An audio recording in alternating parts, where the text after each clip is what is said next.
Мен қазақпын, мың өліп, мың тірілген. Жүргенде таныстым мың тілімен.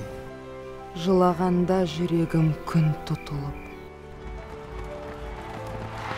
Бағанда күлкімен, түн тірілген. Мен жігітпін, айқасқа сынғаспын.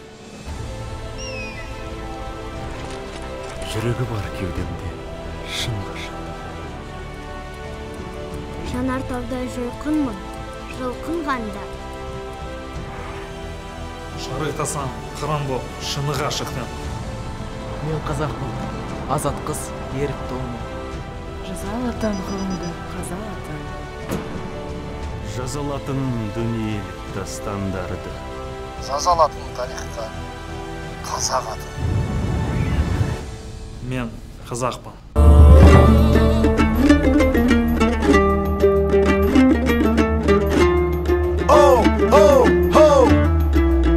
Шіркін япырмай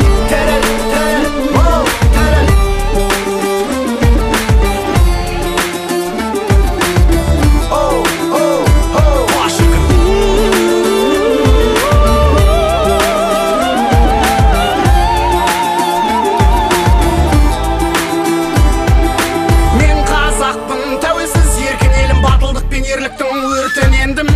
91-де туылып, мәңгі өлмеске шаңырақтың түңілігін серпігенмін. Ту бар қараным самға бұшқан, Ел таңбам бар көргендері таңға ұсқан. әлемге шататқан ән мұрамды, Жарылғандай жырым бар ар намыстан. 5 ғасырдан асқандай елі жаңғырып, асу белеспен бел қалғырып, қадамымды ширатып, ширек ғасыр ұлы жолды бастадым. Мен мәңгілік, мен қазақпын. қайыр бекіткен шекарасын оу астананың төрінде табыстырған атырау мен алтайдың екі арасын бұл кім десең мен қазақпын мың өліп мың тіріге көк байрақ туым бар елім бар жерім бар бұл кім десең мен қазақпын мың өліп мың тіріге көк байрақ туым бар елім бар жерім бар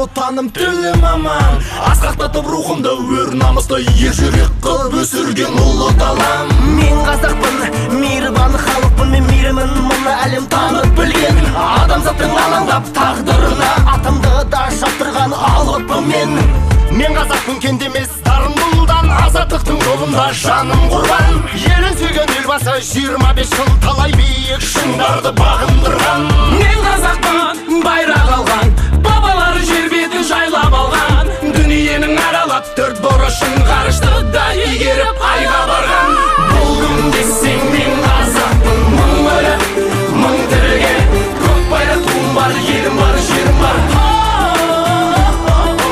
бұл кім десең мен қазақпын мың өліп мың тіріге көк байрақ туым бар елім бар жерім бар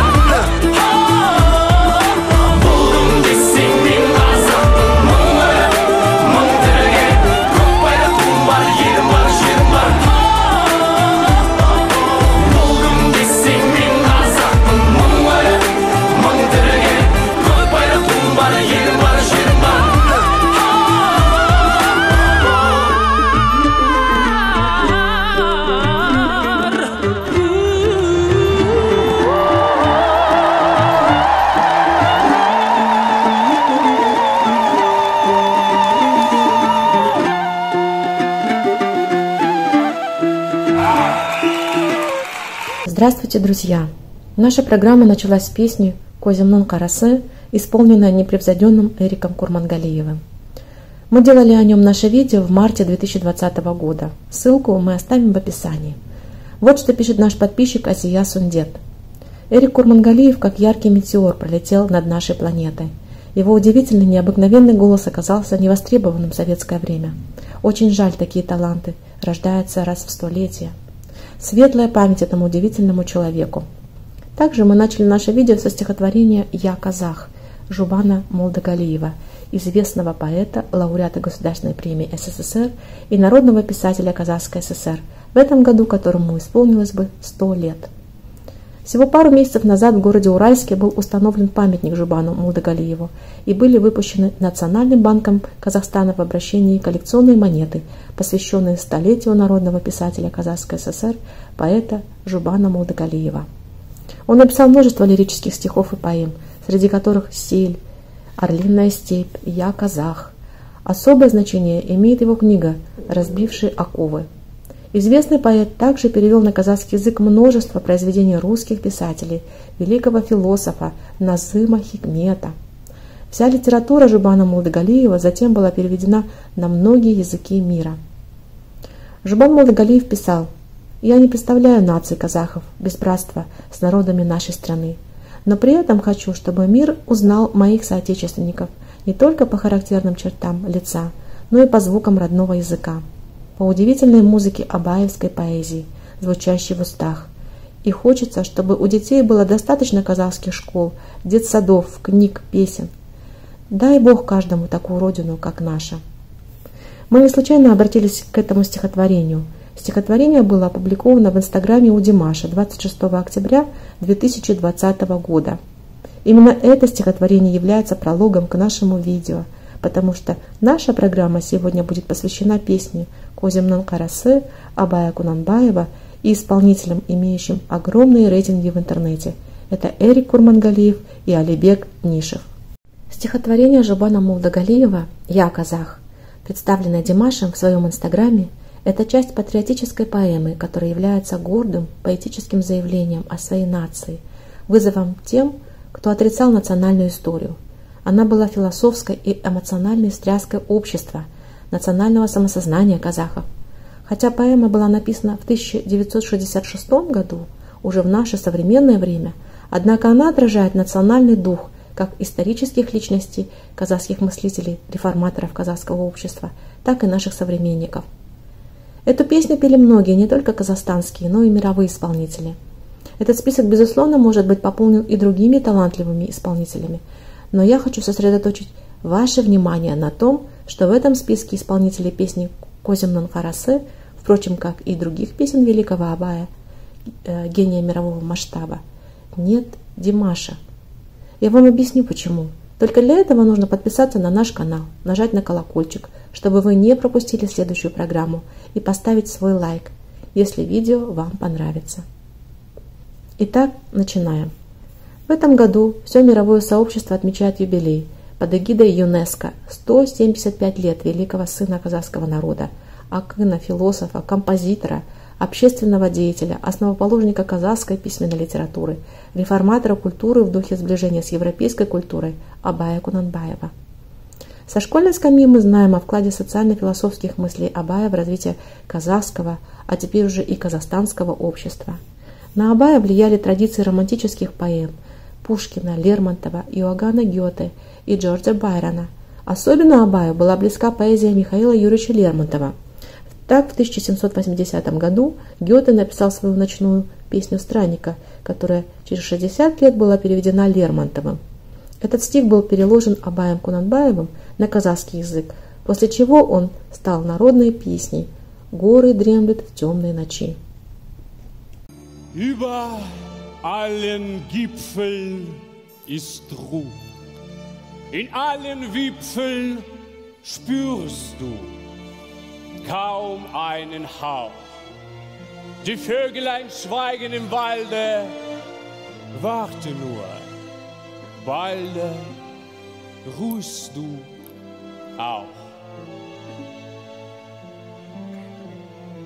Кезек Лермонтовтың нұсқасында тыңдап көрейік. Горные вершины спят во тьме ночной, тихие долины полны свежей мглой. Не пылит дорога, не дрожат листы. Потерпи немного, отдохнешь и ты. А сейчас мы услышим версию Абая. Қараңғы түнде тау қалқып, ұйқыға кетер балбырап, даланы жым-жыр дел салғып, түн басады салбырап. Шаң шығармас жолдағы сілкін алмас жапырақ, тын шығарсың сен дағы, сабыр қылсаң азырақ.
Абай был всегда на стороне прогресса, боролся против разобщения казахского общества, против невежества, деспотизма и многих других социальных пороков общества.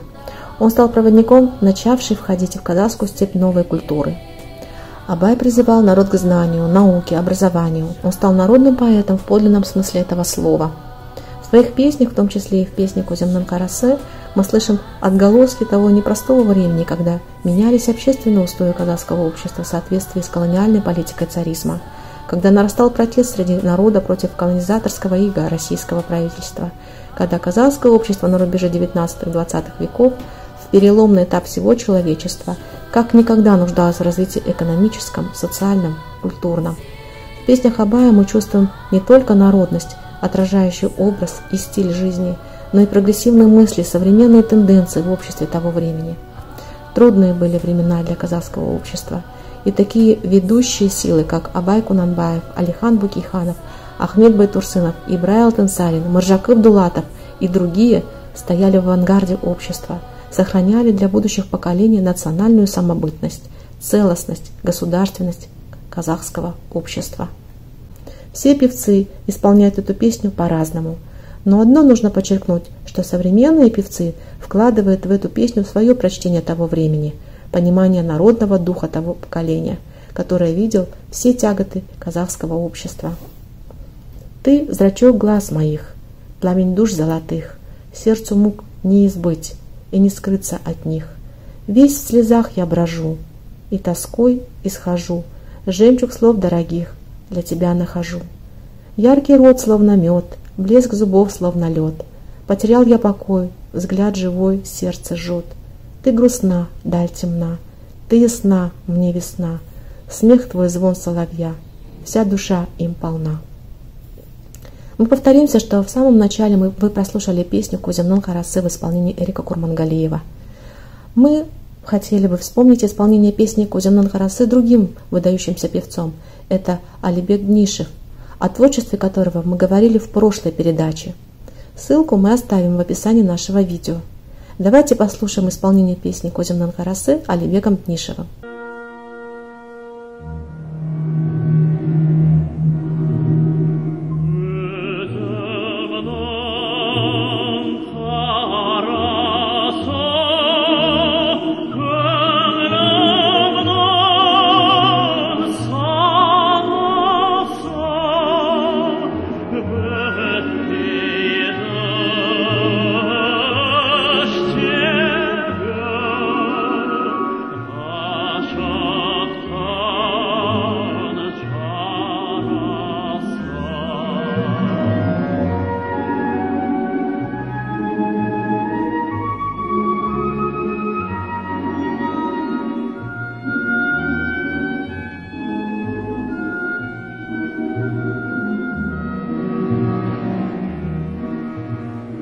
Многие задаются вопросом, почему не поет эту песню Димаш?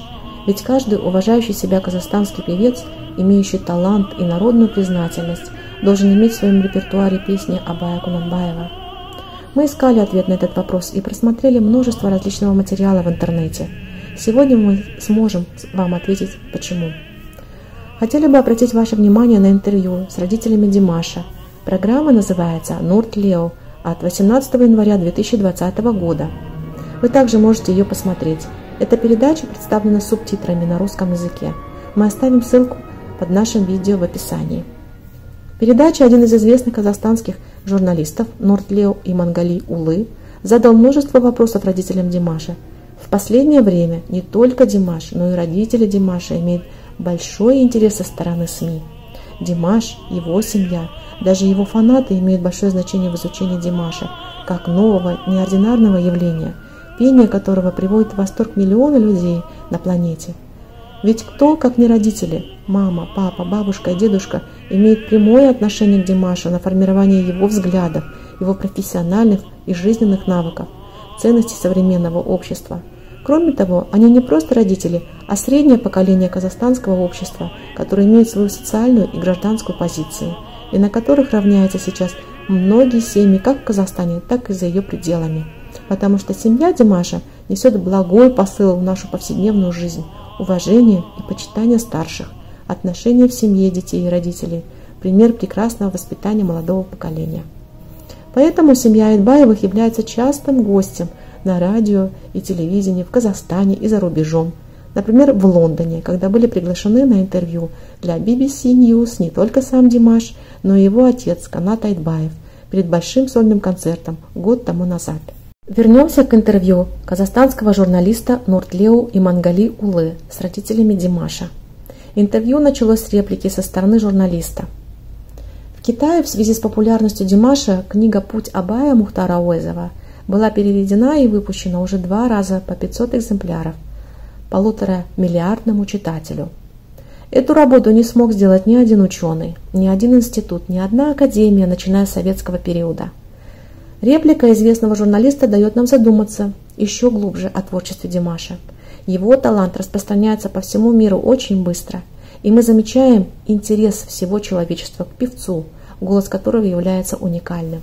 Димаш, прежде всего, не только новая звезда с его собственным пониманием мира, его философии. Он представитель огромной страны Казахстан, которая приобрела совсем недавно свою независимость. Страна, которая являлась перекрестком цивилизации на Великом Шелковом пути, соединяющей Запад и Восток. Страна с огромным человеческим и социальным капиталом, с его прошлым, настоящим и будущим. И, конечно, страна, которая является родиной Димаша, человека, который обладает необыкновенным голосом феноменальной красоты. Как пишет Гульмира Каримова, наш подписчик, шум водопада, рев бушующего океана, плеск морского прибоя, журчание ручья, крики лебедей и трель соловья. И все это почти в каждой его песне. В последнее время вся казахстанская общественность все больше обращается к культурному достоянию, исследуя все творческое наследие казахского народа. Молодежь проявляет все больше интерес к богатейшим музыкальным истокам культуры казахского народа, его самобытности и многогранности. Дорогие зрители, мы представим вам лишь некоторые моменты интервью для того, чтобы раскрыть главный вопрос нашего видео – почему Димаш не поет песни Абая? Журналист задал вопрос родителям Димаша. Димаш готовится перед выступлениями или это импровизация в общении с публикой? Родители Димаша ответили: если честно, никогда не видели, чтобы он специально готовился к общению с публикой. Журналист: а вы помните его выступление, когда Димаш говорил на одном из больших мероприятий с трибуной? Предлагаю вам посмотреть на экран. На экране Димаш на трибуне одной из сессий Ассамблеи народов Казахстана со словами: посредством своего искусства, посредством своей песни, казахскую натуру, природу, неугасимую историю, народную песню, возвышенную нашими предками, исполню и вознесу на мировых сценах. Это было и есть и в дальнейшем будет моей главной целью. Из многовековой истории прошлого ведется летопись родного народа. Мой народ, мой Казахстан, моя отчизна, будущее твое растет вместе с нами.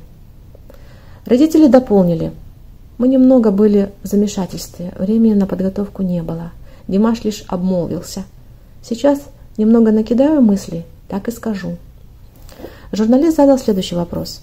Кого Димаш почитает среди казахстанских исполнителей? Отец Димаша сказал: Димаш уважает большинство отечественных исполнителей, любит их творчество, особенно творчество старшего поколения. Димаш любит песни Бибигуль Тулегеновой, он приносит мне песни, исполненные ею в молодые годы, и говорил мне: послушайте, как она взяла стаккато, какой у нее звонкий голос, какая полетность звука. Он проводил настоящий музыкальный анализ и многому научился таким образом.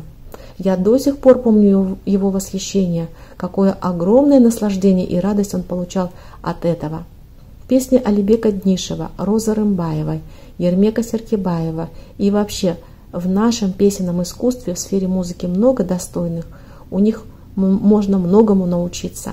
Нургисат Линдиев, конечно.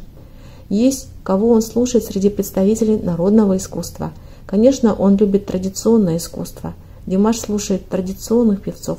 Он слушает и прошлое, и настоящее, изучает, анализирует кюи, терме, потому что это наш первоисточник.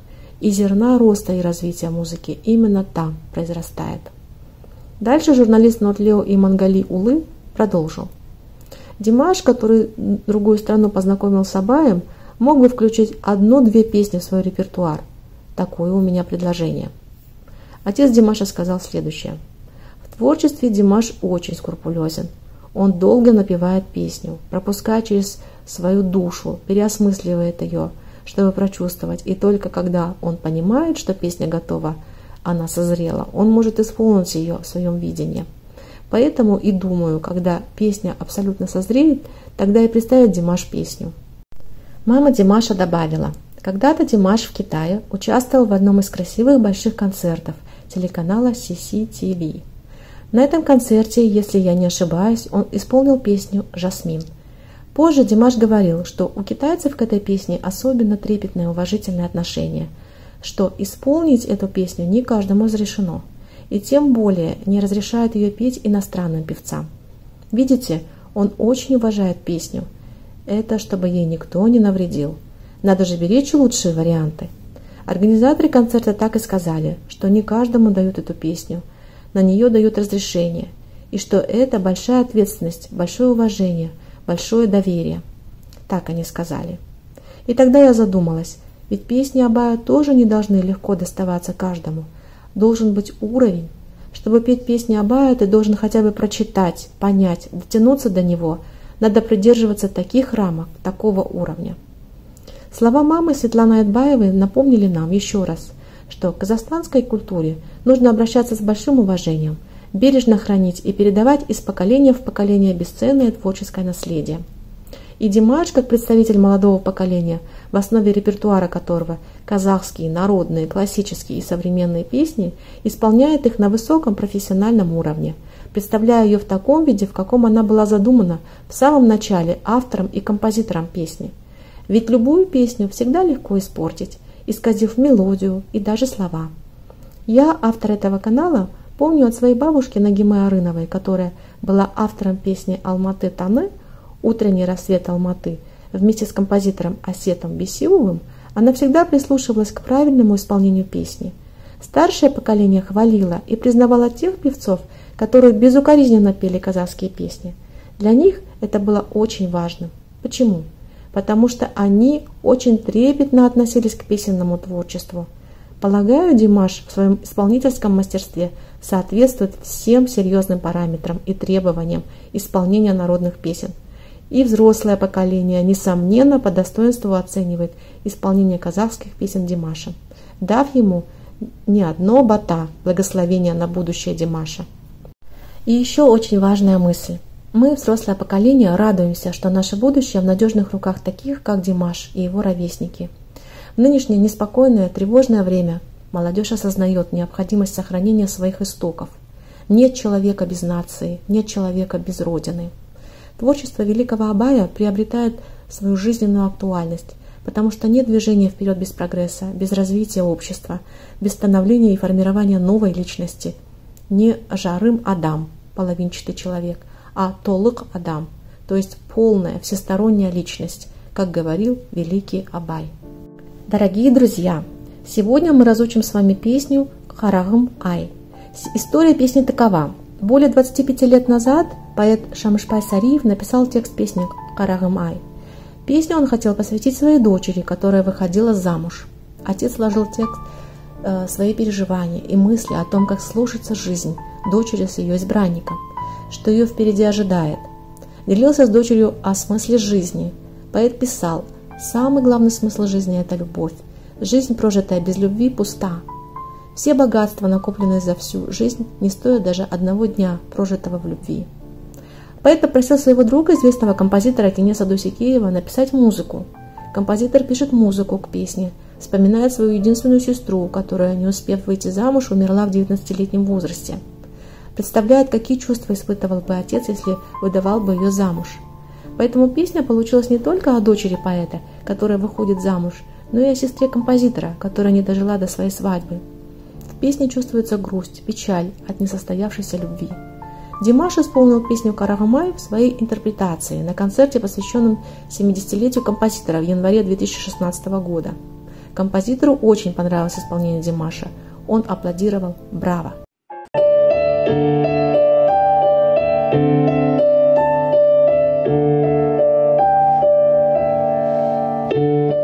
Мен бұл әнді орысшаға аудардым. Бірақ қарағым-ай деген сөзді аудара алмадым. Өйткені бұл сөзге орыс тілінен балама таппадым. Қарағым-ай, вот ведь какой красотой он мир. Ниетіне риза болды. Я благодарен ей за доброе намерение, за то, что она сердцем принимает такие казахские песни, и у нее есть желание петь их. Да, конечно, этот перевод не является полностью идентичным.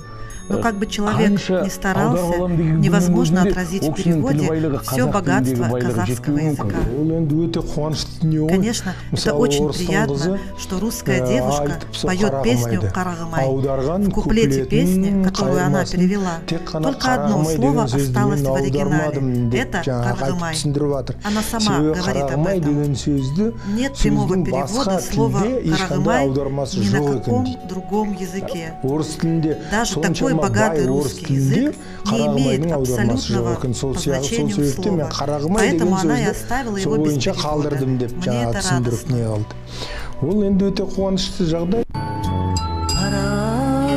Қарағым-ай, вот ведь какой красотой он мир. Вот ведь как щедро он нас одарил. Мы ведь лишь гости на этой земле, и оказалось, что жизнь так коротка. Қарағым-ай, вот так желание промчаться стрелой. Кто же разделит невзгоды с тобой? Что ж мне на сердце тревожно до слез? Что с собой ветер судьбы тебе принес? Қарағым-ай, смотришь, пронзая во взгляде тоска. Как же сейчас